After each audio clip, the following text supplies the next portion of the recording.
Why the wealthy avoid being impressed? It's a question that probes the very nature of luxury, status, and human psychology. The wealthiest people in the world are unusually difficult to impress. They move through environments of exceptional quality with a composure that can be mistaken for indifference. Not because nothing is extraordinary or because they are incapable of feeling wonder, but because their baseline has shifted, fundamentally, irreversibly. When exposure to excess becomes routine, spectacle loses intensity. The very definition of special is recalibrated. Consider the traditional tools of manufactured awe: grand entrances, dramatic, theatrical lighting, visible opulence and overt branding, exaggerated service rituals where every gesture is a performance. These are designed to provoke reaction, to create a memorable spike of emotion. But reaction fades with repetition. The first time, it's a surprise. The 10th, it's a pattern. The 100th, it's just noise. Behavioral economics calls this hedonic adaptation, or the hedonic treadmill. It's a core principle of our psychological operating system. The more frequently you experience high-end environments, five-star service or luxury goods, the faster your pleasure response normalizes. Your internal set point for satisfaction rises. What once felt extraordinary becomes expected. A private jet is no longer a peak experience, it's simply the default mode of travel. And once something becomes expected, it stops delivering emotional elevation. It becomes part of the background fabric of life, incapable of generating the very wow factor it was designed for. For ultra-high net worth individuals, this adaptation happens quickly and across all sensory inputs. The brain, in its relentless pursuit of efficiency, conserves energy by dulling its response to repeated stimuli. It learns to filter out what is common. Novelty fades. The shock of the new wears off. Excitement decays. The thrill diminishes with each encounter. The emotional threshold rises, demanding ever greater stimulus for the same effect.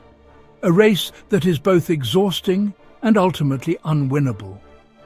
Neuroscience supports this pattern. The brain's reward system is driven by dopamine, a neurotransmitter linked to pleasure and motivation. Unexpected rewards trigger a large dopamine spike. But as a reward becomes predictable, the dopamine response diminishes. The pleasure comes not from the experience itself, but from the anticipation of it. When even the anticipation becomes routine, the entire chemical reaction flattens. The nervous system filters intensity. It is a self-preservation mechanism. It protects equilibrium by refusing to overreact to what it has already processed and categorized as normal. This is why spectacle eventually feels flat, and why a constant chase for the next big thing leads to a state of perpetual low-grade dissatisfaction. But there is a second, equally powerful force at play. Overstimulation increases cognitive load. Bright contrasts, complex visually dense environments, over-designed interiors packed with competing focal points, over-attentive service choreography that constantly interrupts one's train of thought. These demand attention. They are metabolically expensive for the brain to process, and high performers, CEOs, investors, founders already operate under sustained executive strain. Their days are a relentless series of high-stakes decisions, complex problem-solving, and information management. For them, luxury that demands reaction feels inefficient. It feels like more work. It's a drain on a finite resource, their attention. Luxury that preserves calm, that reduces cognitive load, feels intelligent. It feels like a strategic advantage. This is where the aesthetic of quiet luxury finds its psychological footing. Subtle environments reduce processing demand. muted, analogous color palettes, architectural symmetry and clean, predictable lines, natural materials like wood, stone and linen, low visual noise where every object has a purpose and a place. These are processed smoothly, almost unconsciously, by the brain. They are easy on the mind. They signal safety. The brain interprets order and predictability as a secure environment. They reduce vigilance. You don't have to be on alert, constantly scanning and interpreting a chaotic scene. In this context, restraint becomes restorative. Simplicity becomes the ultimate sophistication because it offers psychological recovery. This preference for calm also aligns with a key trait of successful individuals. Wealth and high performance often correlate with emotional regulation. Measured, deliberate responses replace impulsive, emotional ones. This discipline, practiced in the boardroom, extends to personal taste. Being difficult to impress then becomes a signal, a form of non-verbal communication in elite hierarchies. It is not a signal of boredom or of being jaded, but of calibration. It signals that one's internal standards are already exceptionally high. In these circles, overreaction can signal inexperience. It suggests this level of quality is new to you. Overt enthusiasm can signal novelty dependence, a need to be entertained and impressed from the outside. Composure, conversely, signals exposure. It implies you have been here before. When someone remains unmoved by spectacle, it suggests they have seen enough not to be destabilized by it. They are grounded in their own experience. That stability carries status. It is a form of social capital. As a result, extreme wealth recalibrates standards upward, away from the obvious and toward the nuanced. Their baseline environments, their homes, their offices, their transportation are already exceptional. So only precision stands out. The obvious markers of luxury become invisible, replaced by a new set of criteria. Not size, but proportion. Not brightness, but the quality of light. Not excess, but intentionality. But execution. The flawless alignment of two surfaces. Perfection in detail, often in places no one else would look.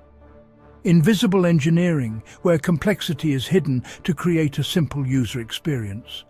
And effortless flow, where transitions between spaces or services are so smooth they are unnoticeable. This is the new frontier of impressiveness. The shift moves from accumulation to refinement.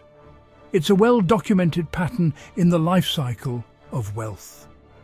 Early wealth often seeks visible confirmation. It needs to prove its existence to the world and to itself. Bigger spaces, more dramatic views, higher price tags, worn as badges of arrival. Mature wealth, secure in its position, seeks calibration. It is no longer about proving, but about optimizing. Fewer inputs, lower noise, and reduced friction in every aspect of life. Luxury evolves from expansion to precision, from more to better. This is why the philosophy of quiet luxury aligns so perfectly with this adapted psychology. Logo-free craftsmanship that speaks only to those who recognize its quality. Understated architecture that prioritizes feeling over form. Discreet, anticipatory service that solves problems before they arise. These environments reward attention without demanding it. They offer layers of quality for the discerning eye to discover. They whisper competence. They do not shout importance. Understatement assumes security. It operates from a position of confidence. It assumes you do not need validation from others, because your own standards are the only ones that matter. Insecure wealth seeks visible affirmation. It asks, "Do you see how successful I am?" Secure wealth seeks internal alignment. It asks, does this environment support my well-being and focus? In this economy of signals, subtlety becomes a costly signal in itself. Only those with true abundance can afford not to display it. The confidence to be quiet is the ultimate luxury. This need for cognitive efficiency is not an abstraction. High net worth individuals manage complex systems daily, financial portfolios with intricate dependencies, global business operations across multiple time zones, and constant reputational exposure. Their lives are already saturated with information. Therefore, their physical environments, especially during travel, must not increase this cognitive demand. They must actively reduce it. A hotel room becomes a sanctuary for cognitive recovery. A lounge becomes a space for focused thought. The most effective subtle environments achieve this by mimicking the natural patterns the human brain has evolved to find restorative. Open space, which signals freedom and a lack of threat. Balanced, natural light, which regulates our circadian rhythms. Organic textures and fractal patterns, which are easily processed by our visual cortex. The effect is calm clarity, a state of mind that is invaluable and therefore the ultimate luxury. In the last decade, social media amplified visible luxury to an unprecedented degree. But this very amplification accelerated its demise. Mass exposure diluted its signal. When everyone posts a photo of the infinity pool at the five-star resort, the infinity pool loses its symbolic value as a marker of elite access. It becomes a cliché. So true exclusivity migrates elsewhere. It retreats from the camera's eye into invisibility, into private memberships and unlisted locations, into precision, into details so fine they are illegible to the untrained eye, and into experiences that resist documentation, moments of profound connection, learning, or tranquility that are valuable precisely because they cannot be posted. So in the end, the wealthiest individuals are not unimpressed because nothing is impressive. They are unimpressed by the obvious because they have recalibrated their senses toward the subtle. Their nervous systems are saturated with spectacle.